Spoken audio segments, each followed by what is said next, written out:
You're at the bathroom mirror. It's early. The light is soft and gray. You haven't had coffee yet. Your feet are cold on the tiles. You're brushing your teeth. A normal, quiet morning.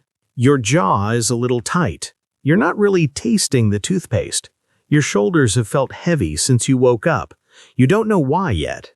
And then the voice starts. You look tired today. You're so behind on everything. Remember that email you sent yesterday? That was bad. Really bad. And what you said in the meeting on Monday. Everyone noticed that. Everyone. Someone is criticizing you. Already. It's barely 7 in the morning. You haven't spoken to anyone, but this voice is very busy. It has a long list. You look around. Nobody is there. Just you. The mirror. A towel on the hook. The light through one small window. And this voice that has so much to say. The voice is yours. Or at least it sounds like yours. And somehow it feels like it's telling the truth. That's the whole problem today. This voice feels real. It feels like someone who knows you, a friend who was always disappointed, a judge who decided a long time ago. If this sounds familiar, stay with us. Today we're going to talk about who this voice actually is and how to live with it without drowning in it. Hello and welcome to English Podcast TV. I'm Mike. And I'm Chloe. Really glad you're here today. Today's big question, how do you quiet the inner critic, that harsh voice in your head, the one that judges everything you do and sometimes everything you are? We have 3 real techniques for you today. Simple ones. Things you can try tonight. Not just believe in yourself advice. You deserve better than that. So let me ask something before we start. Right now, wherever you're listening. Go ahead. Have you been kind to yourself today? Actually kind, not polite to yourself, not productive with yourself. Kind. That's a quiet question, Mike. If your honest answer is not really, you're not alone. And if your answer is, I don't even know what that would look like, you're really not alone. So let's talk about why this voice is so loud and why we trust it, even when it hurts us every single day. A lot of people think the critic keeps them safe or sharp. If I don't push myself, I'll get lazy. If I'm not hard on myself, I'll stop trying. That's the belief most of us grew up with. And when you try to say something kind to yourself, it feels strange, almost fake. Right. Kindness feels weak. Harshness feels serious. So we pick harsh every time. But here's the thing. When you listen to the critic closely, really closely, it's not actually coaching you. Say more. A coach says, try again. You can do better. Here's what to fix. A critic just says, you always fail. You're terrible. Why do you even try? Very different voice, very different job. So a coach is on your team. A critic stands outside the field throwing stones. And nobody plays better with someone throwing stones. Nobody. And psychologists have a name for part of why this voice is so loud. It's called negativity bias. Meaning what? Our brain holds bad things tighter than good things. 10 people say something kind to you in one day. One person says something rude. At 2 a.m., in bed, which voice do you hear? The rude one. Every time. I know that feeling. Same. And there's a real reason. For most of human history, noticing danger kept us alive. So we inherited a brain that scans for threats, even when there are no threats, even when it's just us at a mirror with a toothbrush. But I want to ask something harder, because some people really do believe their critic helps them. My inner voice pushes me. Without it, I do nothing. Is there anything to that? A little, but honestly, not much. There's research from a psychologist named Kristen Neff on exactly this. What did she find? People who are kind to themselves don't become lazy. They try harder. They take more risks. They recover faster from mistakes. Really? That's the opposite of what most of us were taught. Right. Because when the critic is quiet, your energy can actually move forward. You're not spending it all on defense. So the critic isn't fuel. No, it's a cost, a hidden one. It drains you, then it takes credit when you still manage to get up. Put another way, kindness is safe ground to walk on. Fear is not, and people walk further on safe ground. Yes. Now, there's one more thing about this voice. This one really surprised me when I first learned it. Go. The voice isn't even your own. Listen closely one night. Pay attention to the words, the tone. Whose voice is it then? It often sounds like someone from long ago, a teacher, a parent, a first boss, a voice you heard when you were young over and over until it lived inside you. So we hear these voices as children, and somewhere along the way, they move inside us. They keep speaking even after those people are gone. Exactly. The voice is wearing a costume that looks just like you, but the words came from somewhere else. The voice is wearing a costume. Say that one more time. The voice is wearing a costume. It isn't really you. It's a voice you borrowed a long time ago and forgot to give back. Meaning, when the critic speaks, it sounds like you're attacking yourself, but really you're replaying an old recording. And recordings can be turned down. Let me show you what this voice actually costs every day. Imagine this. Okay. You have a presentation at work, a real one, people in the room, a screen behind you. You've been preparing for 2 weeks. You're nervous, but ready. You stand up. Your voice shakes for the first 30 seconds. Then it steadies. You get through it. And it goes well. People smile. Someone nods at the right moment. Your boss says, "Good job," on the way out. A coworker sends you a quick message. Nice work in there, really.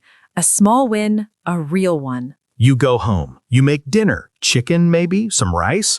You sit on the couch. TV's on, but you're not really watching. And then, replay. Oh no. I said, too many times. I counted 7. My voice shook at the start. Did they notice? That one slide was boring. I should have cut it. I talk too fast in the middle. I always do that. And the good stuff? The compliment from your boss, the nodding coworker, the kind message? Forgotten. 30 minutes later, you feel worse than before the presentation, even though it went well. The critic stole the win. Say it again. The critic stole the win. You did something real, and the voice replayed it until it felt like failure. That's not a rare moment. That's most people, most evenings, most weeks. A whole life can pass that way, quietly. Now, let's replay the same scene, same presentation, same couch, same chicken and rice. You sit down, TV is on, the voice starts. I said, too many times. But this time, you notice the voice. You don't fight it. You don't argue. You don't even try to make it stop. You just notice. You think, oh, there you are again. Hello. And something small shifts. You take a breath, maybe a sip of tea. The voice is still there, still talking, but you're not inside it anymore. You're sitting next to it on the same couch, and you remember your boss saying, good job. You let that land, just for a second. Same couch, same voice, same brain, but something real has changed, and that's the whole game. Before we get to the tools, if this is helping, a quick like really helps us reach more learners. Thank you. Okay, let's keep going. First technique, this one is Mike's. Mike, take us through it. I call it the nickname. Give your inner critic a name, a real name, something small, something a little silly. Wait, a real name? Like what? Call it Greg or Brenda or the narrator, whatever makes you smile a little when you hear it. Brenda. Okay, I'm already in. Why does this work? Because when the voice says, "You're a failure," you can answer, "Thanks, Brenda." And Brenda feels much smaller than some cruel mystery voice. The voice suddenly has a shape. It's not the whole truth anymore. It's just one character, a small one. Exactly. It's like stepping back from a painting. Say more. When you stand very close to a painting, you only see colors, shapes, brush marks. You think you're inside it. And when you step back? You see, it's just paint on canvas, a picture, not your whole world.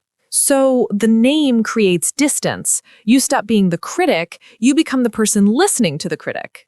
Right, you become the one holding the remote control, not the one trapped inside the TV. What's the common mistake? Picking a scary name. Don't call it the judge. Don't call it the voice of truth. Don't give it a name with power. Why not? The whole point is to shrink it. Keep the name boring. Keep it a little funny. A voice called Brenda can be ignored. A voice called the judge, much harder.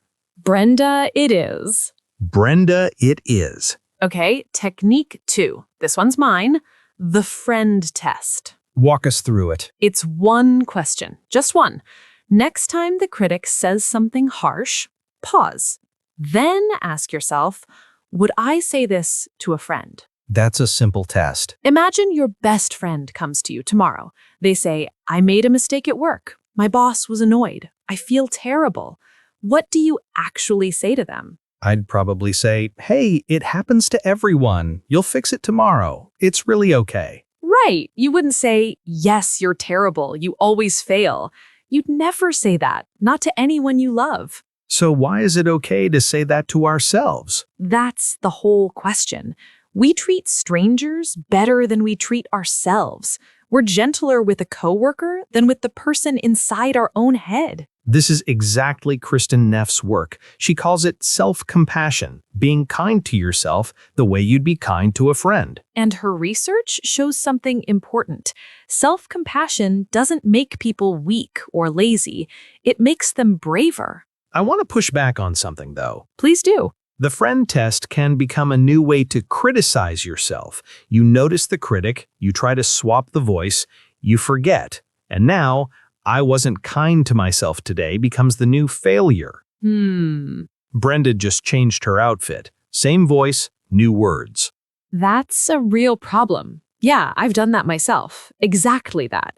So what do you do with that? You accept something hard. You'll forget most of the time, and that's not the failure.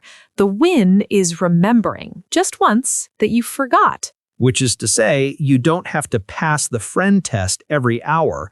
You just have to come back to it sometimes, gently. Right. The goal isn't being your own best friend all day. It's catching yourself in one cruel moment and choosing differently just that one time. That's much more honest and much more doable. One more thing about this. When you first try the friend test, kind words will feel fake. Fake how? Like you're lying to yourself. So don't start with, I love myself. Don't start with, you're wonderful. Those are too big. What's small enough? Try one sentence. This is hard right now. That's it. You're not praising yourself. You're just naming the difficulty, honestly. Oh, that feels doable. It's the beginning of self-compassion. Not big, not loud, just honest. And from there, it grows on its own. Technique 3, the fact check. This one is mine. Sounds serious. It's simple, actually. The critic says things that sound like facts, but when you look closely, they're almost always opinions, or guesses, or old fears wearing new clothes. Give me an example. You're not smart enough. That's not a fact. That's an opinion.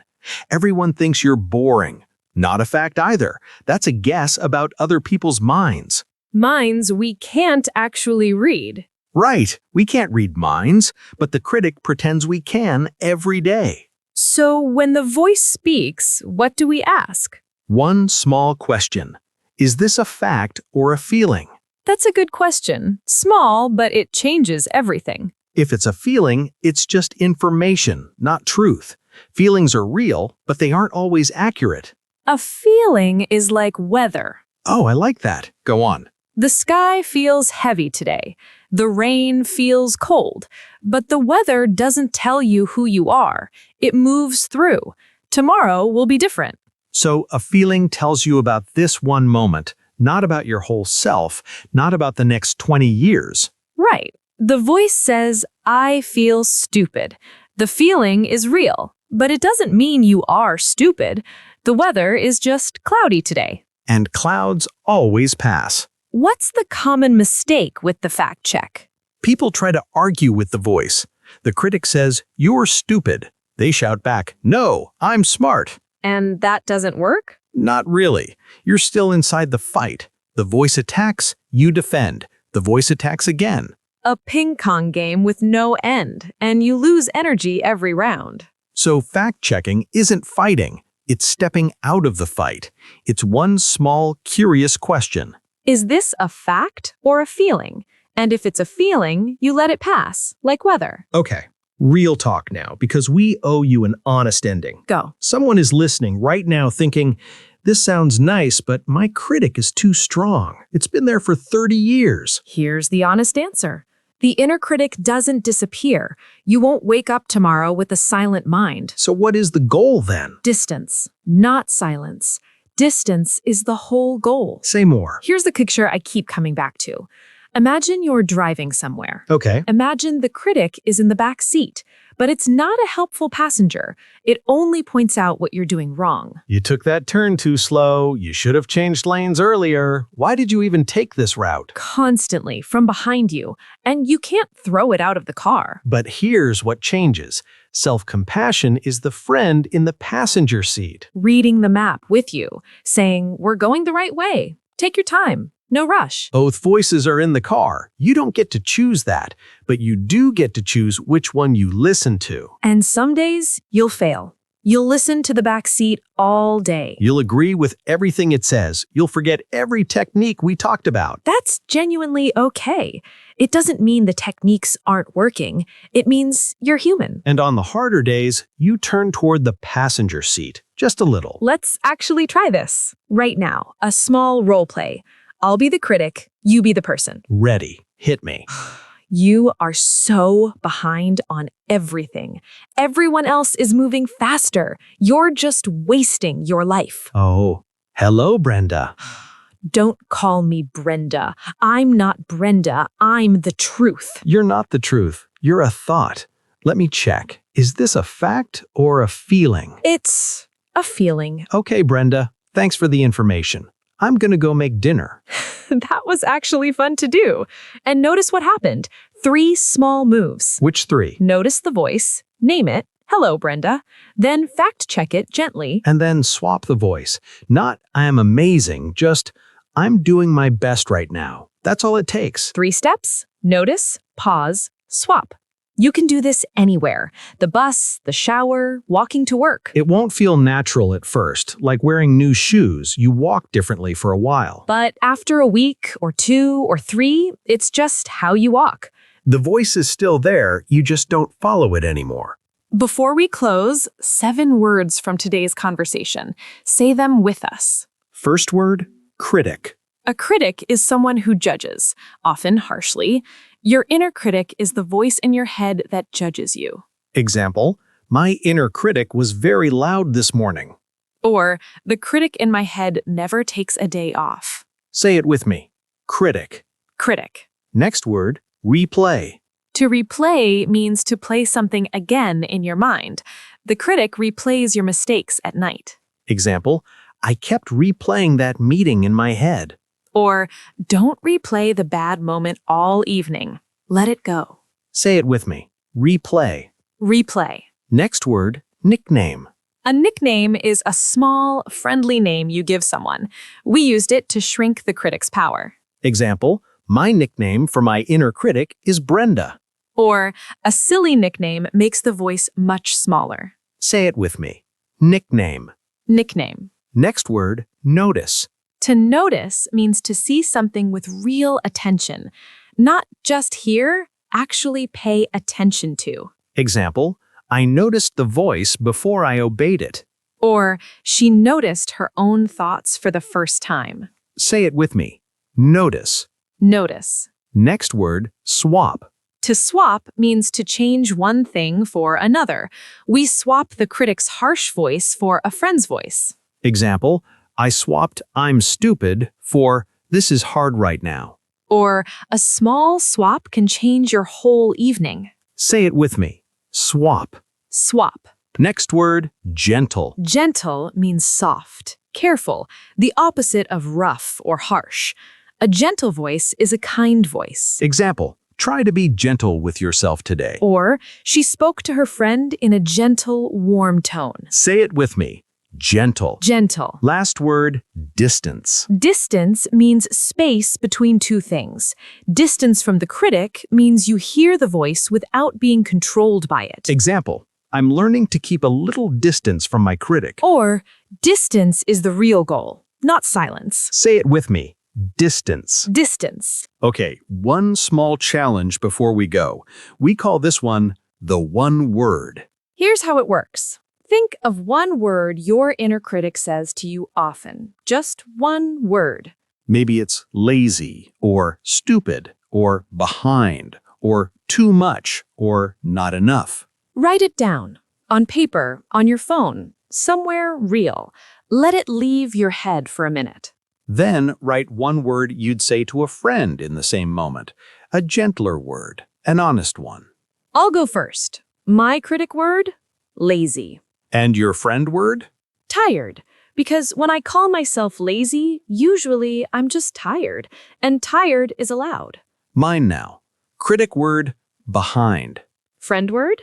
Learning. Because I'm not behind on anything, I'm learning something new. Those are different things. 2 small words. Try it tonight. Say them out loud in English. Let your voice hear the difference. If you want to share your 2 words in the comments, we'd really love to read them. If this episode helped today, a quick like means a lot. Subscribing means you won't miss what's coming next. And if someone you know has a loud critic, share this with them.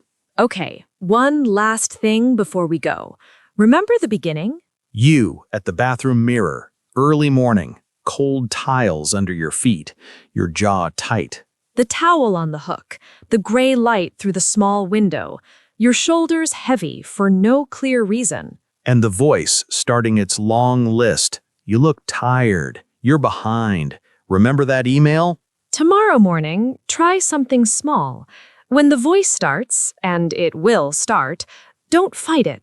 Don't argue. Just take one breath, look at yourself in the mirror, and say quietly, "Oh, hello, Brenda." Then keep brushing your teeth. Finish your morning. Drink your coffee. Walk out the door. The voice is still there. It might speak all day, but now it's just a radio in another room. And you finally get to choose which voices matter. See you next time. Take care of yourself. Really.